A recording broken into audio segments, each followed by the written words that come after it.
Fibrilación auricular. Ya, la definición.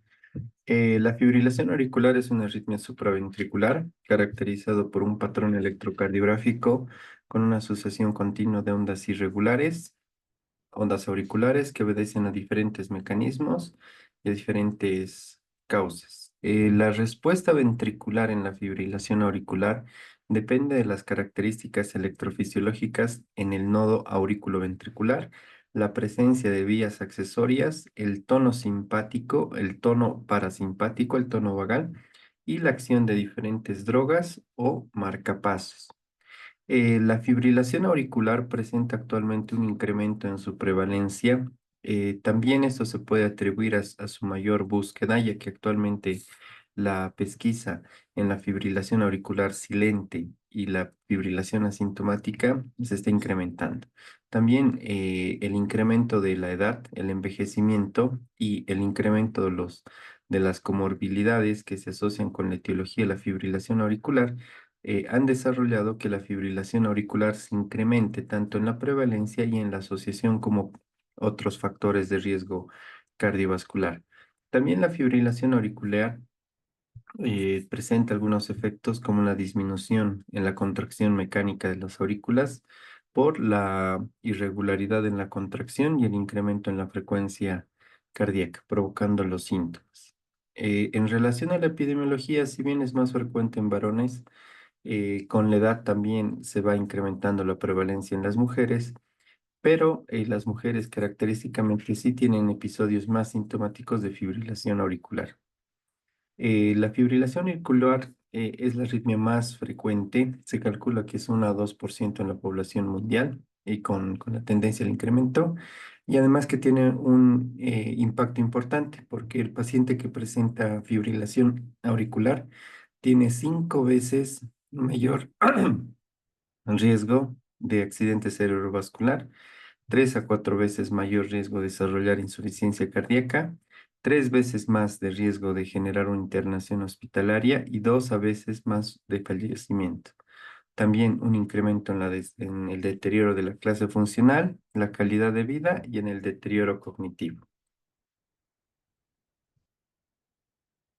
En relación a la clasificación, de acuerdo a las formas de presentación en la fibrilación auricular y su duración, lo vamos a clasificar en el primer episodio, paroxísticos, persistentes, persistentes de larga duración y los permanentes. En el primer episodio es el registro de un evento de fibrilación auricular, que la duración sea suficiente, por lo menos 30 segundos en un estudio electrocardiográfico, que puede ser mediante un electrocardiograma, un monitoreo durante la internación, un registro Holter o algunos episodios registrados durante otro registro. En relación a la definición, en relación a los eventos paroxísticos, la fibrilación auricular es aquel episodio que se presenta y que dura menos de 48 horas, donde la terminación pudo haber sido intervenida por algún médico, no. O sea, la espontánea o mediante alguna intervención médica, que puede ser cardioversión eléctrica, farmacológica.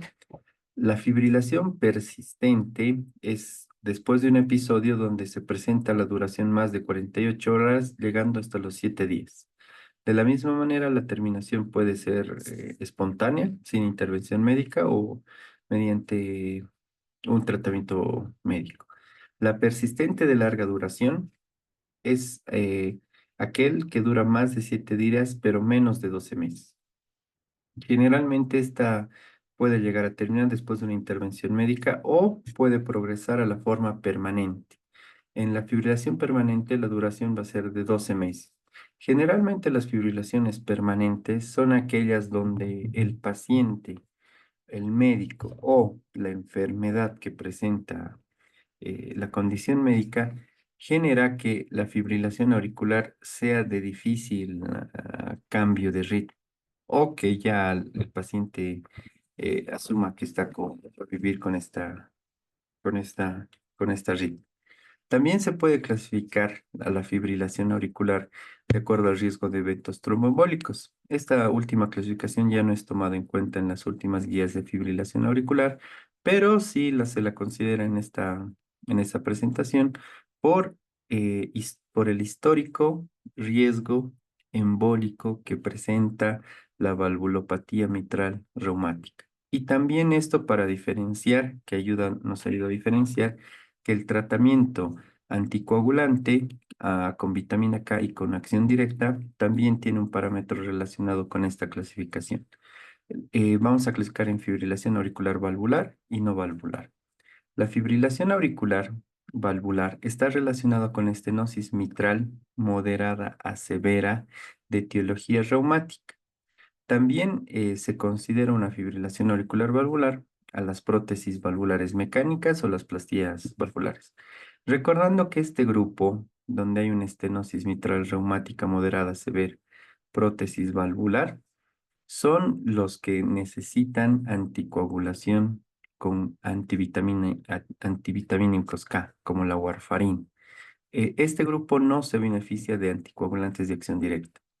Y la fibrilación auricular no valvular son todas las causas de fibrilación auricular donde no se encuentre este efecto hemodinámico de la estenosis mitral moderada severa y tampoco existe una prótesis valvular. Y que generalmente ese grupo son el grupo de elección para los anticoagulantes de acción directa. También, de acuerdo a los síntomas que puede presentar la fibrilación auricular, la Sociedad Europea del Ritmo Cardíaco realiza la clasificación de los síntomas en cuatro clases. La clase uno, donde no existe síntomas. La clase 2, donde los síntomas son leves a moderados. La clase 3, donde los síntomas son graves. La clase 4, donde los síntomas son incapacitantes y generan una afectación en la vida diaria.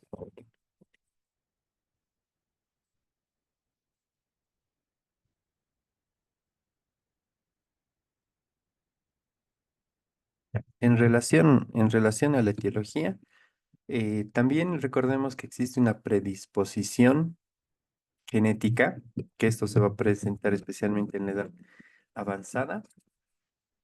También esta predisposición genética se comparte con aquellas personas que presentan hipertensión arterial. También los pacientes que presentan insuficiencia cardíaca, valvulopatías, infarto de miocardio, cardiopatía isquémica, disfunción tiroidea, tienen más propensión para desarrollar fibrilación auricular. También existen los efectos metabólicos como la obesidad, la diabetes mellitus.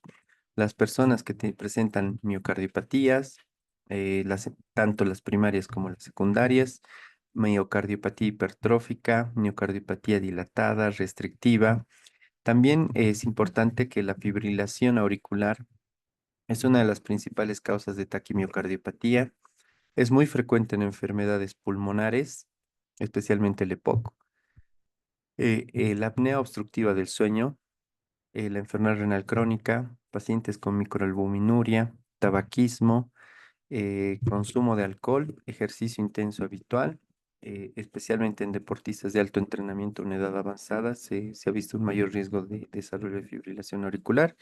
También en el contexto de un tromboembolismo pulmonar puede ser una de las arritmias que se desencadene. En las cardiopatías congénitas del adulto, especialmente en la comunicación interauricular de ostium secundum, las enfermedades eléctricas, como el Wolff-Parkinson-White, las pericarditis, también algunas alteraciones del sistema autónomo y en un perioperatorio.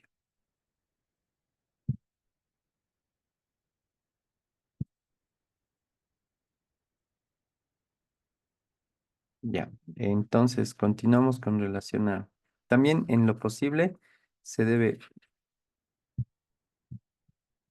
entonces en lo posible se debe tratar de identificar los factores que desencadenen y perpetúen la fibrilación auricular. Esto va a generar tanto un remodelado estructural como síntomas, la relación con los síntomas. También recordar que mientras más comorbilidades presente la fibrilación auricular, el riesgo de complicaciones embólicas también es mayor.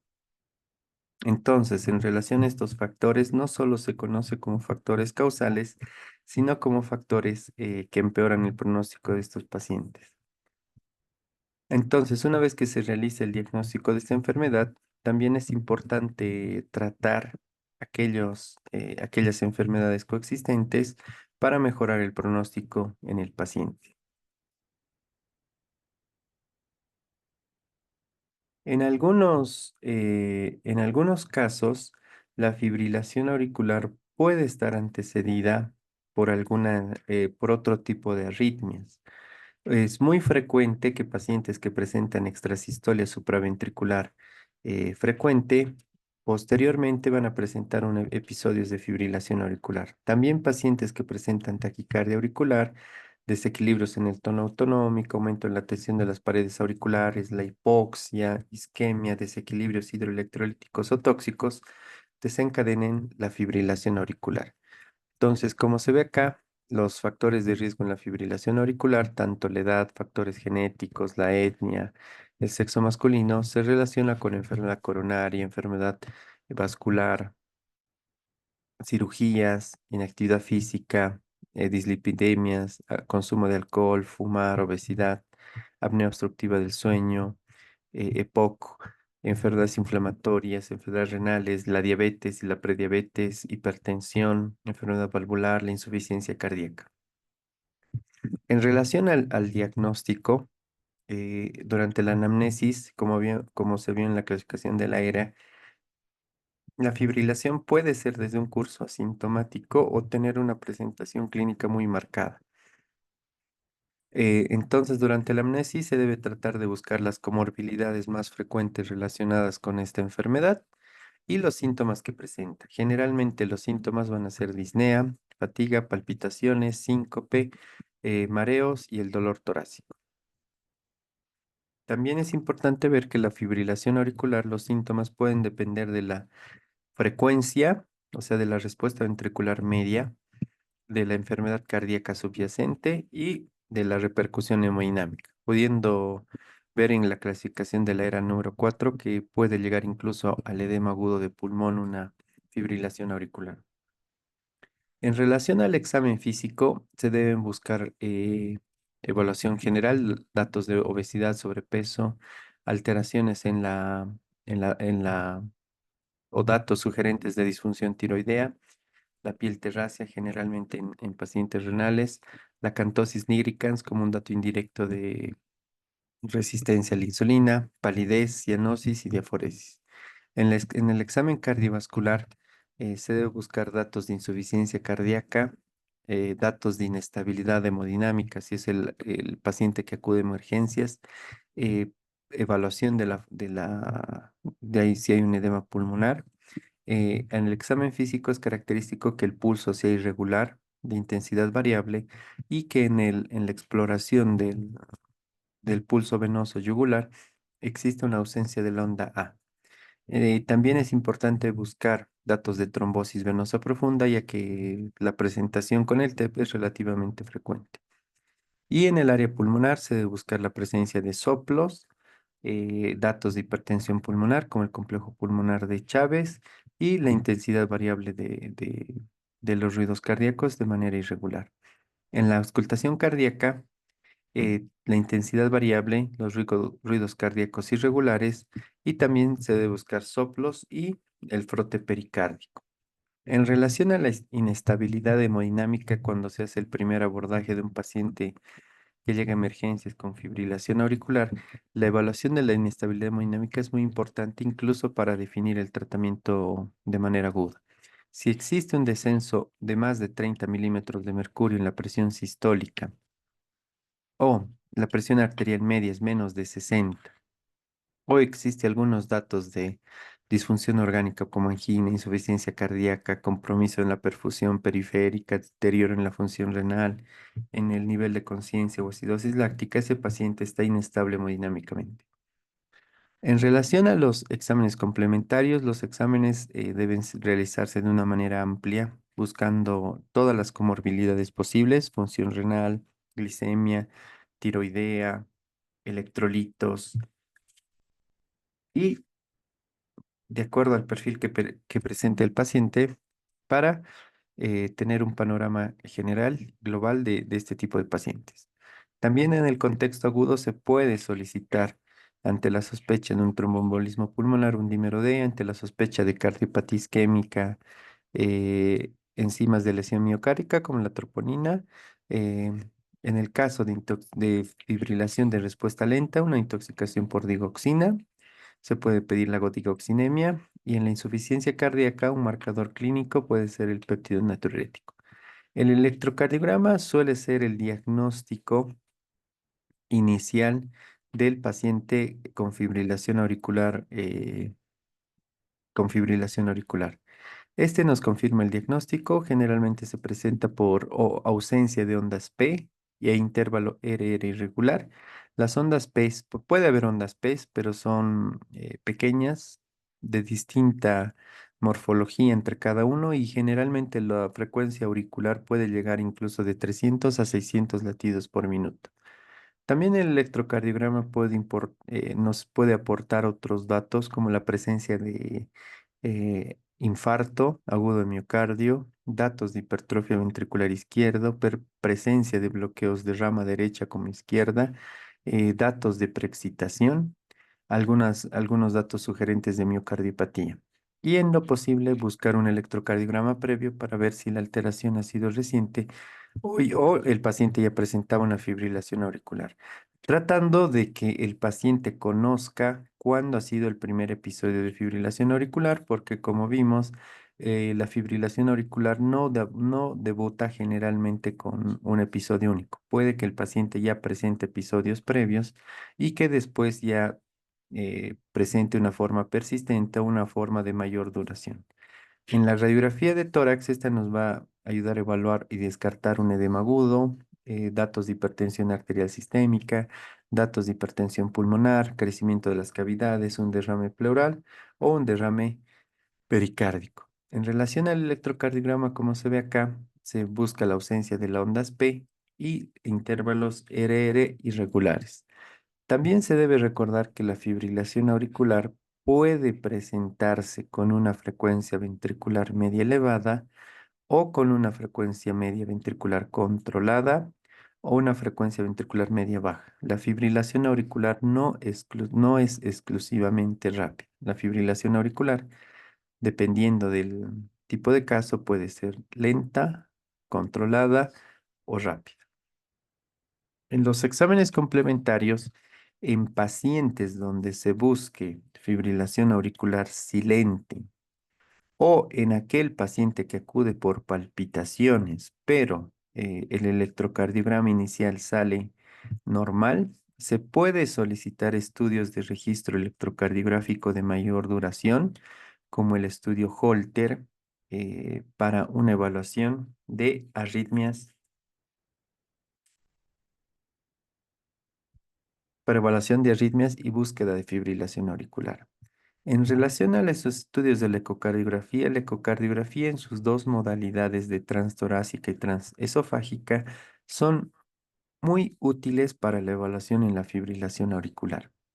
En el ecocardiograma transtorácico inicial generalmente nos aporta todos los datos de cardiopatía estructural que pueda presentar el paciente y también nos ayuda a evaluar la posibilidad de alteraciones en la contractibilidad que son sugerentes de cardiopatía isquémica. Nos ayuda a evaluar la función ventricular izquierda, que eso va a ser importante para la definición del esquema del tratamiento, la presencia de valvulopatías y en el caso que el paciente se decida o amerite una cardioversión, es importante recordar que al intentar realizar una cardioversión de una fibrilación auricular, el principal riesgo es el riesgo tromboembólico.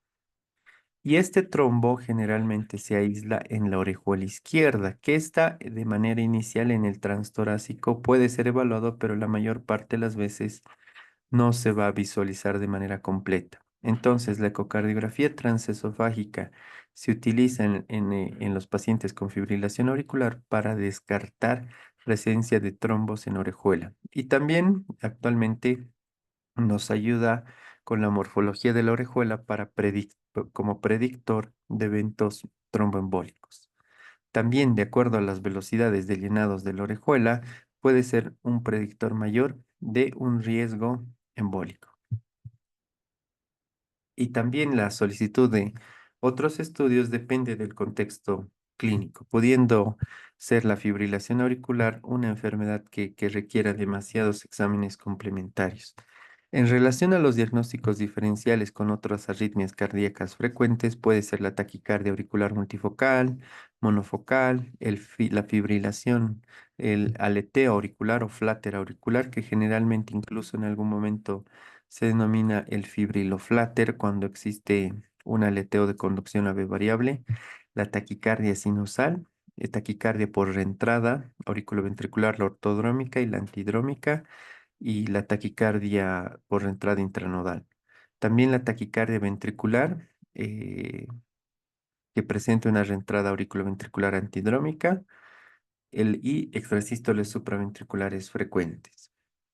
También recordar que en la fibrilación auricular, como la estrategia de prevención del riesgo trombótico está basado en la anticoagulación, se debe evaluar el riesgo que presenta el paciente para generar eventos embólicos y el riesgo del paciente de presentar complicaciones hemorrágicas posterior a la instauración del tratamiento.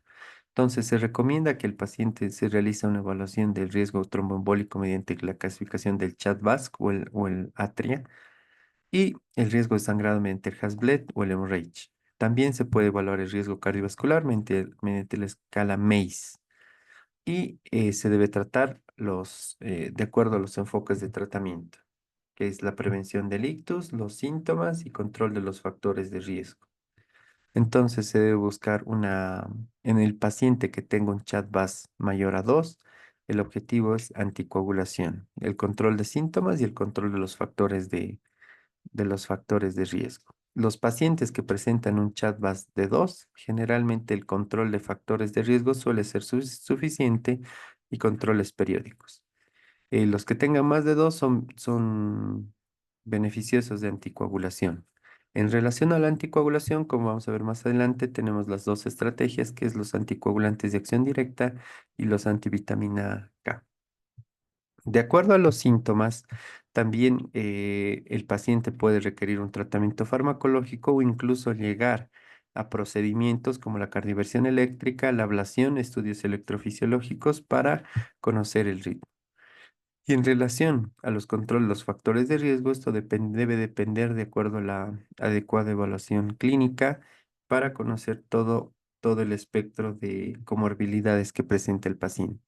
Entonces se debe evaluar el caso, confirmar que existe presencia de fibrilación auricular.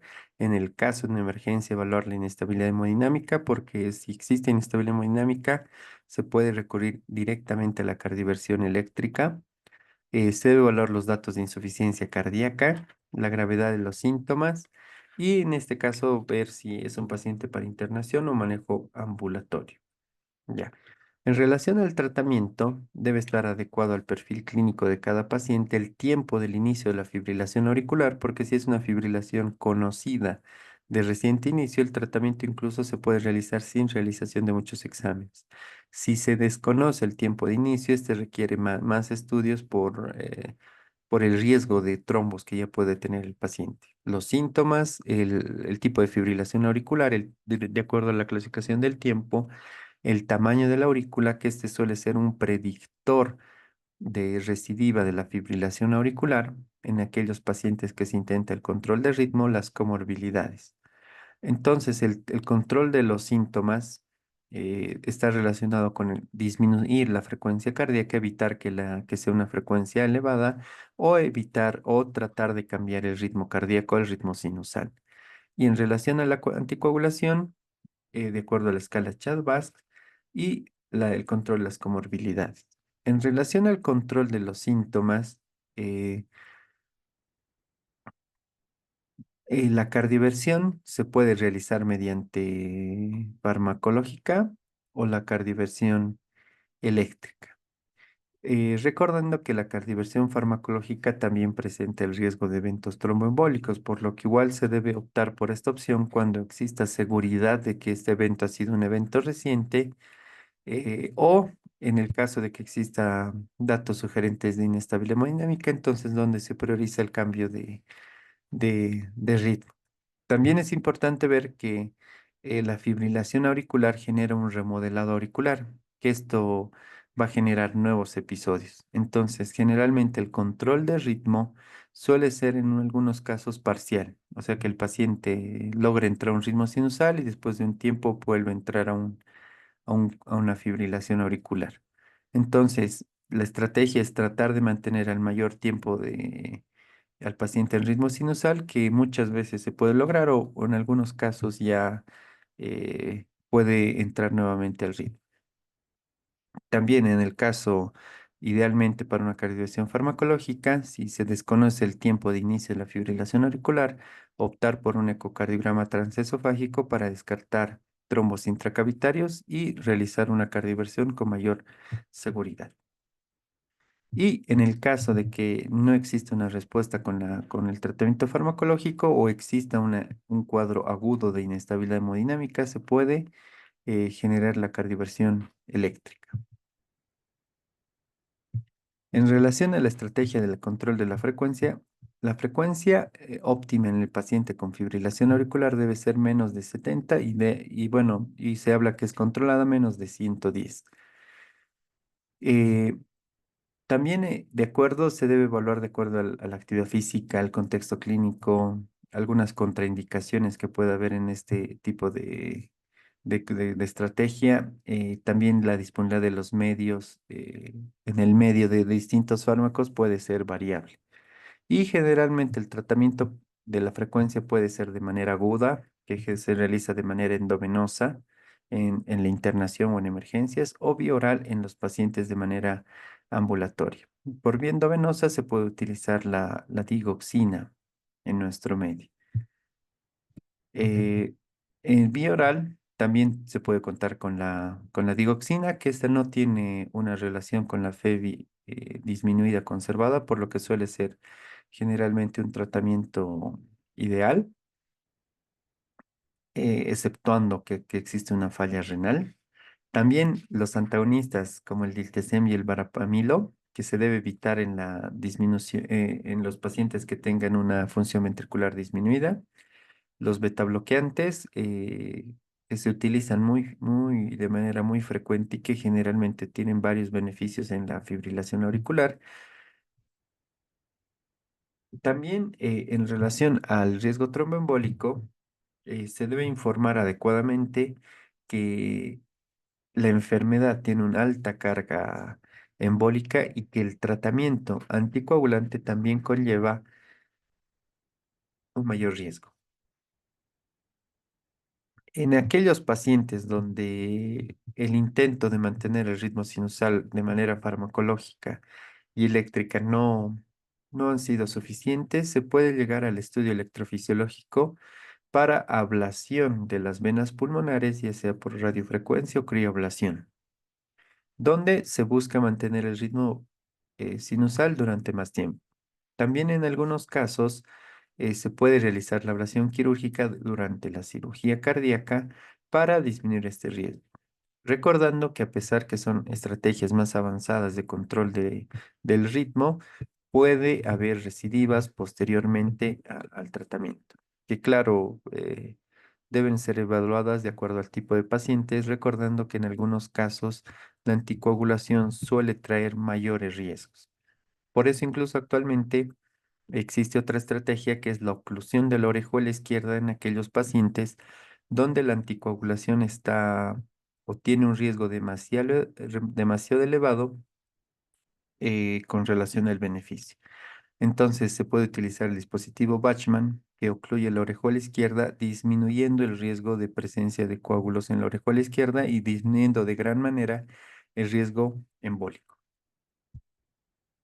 También las complicaciones en relación a la persistencia en la fibrilación auricular puede ser que el paciente progrese insuficiencia cardíaca, presente un evento coronario, un síndrome coronario, que existe un tromboembolismo, complicaciones tromboembólicas, el accidente cerebrovascular es la más frecuente. Se han descrito embolias arteriales y embolias coronarias de manera con menos frecuencia. La demencia vascular, hemorragia, muerte súbita y también la arteriosclerosis. Gracias.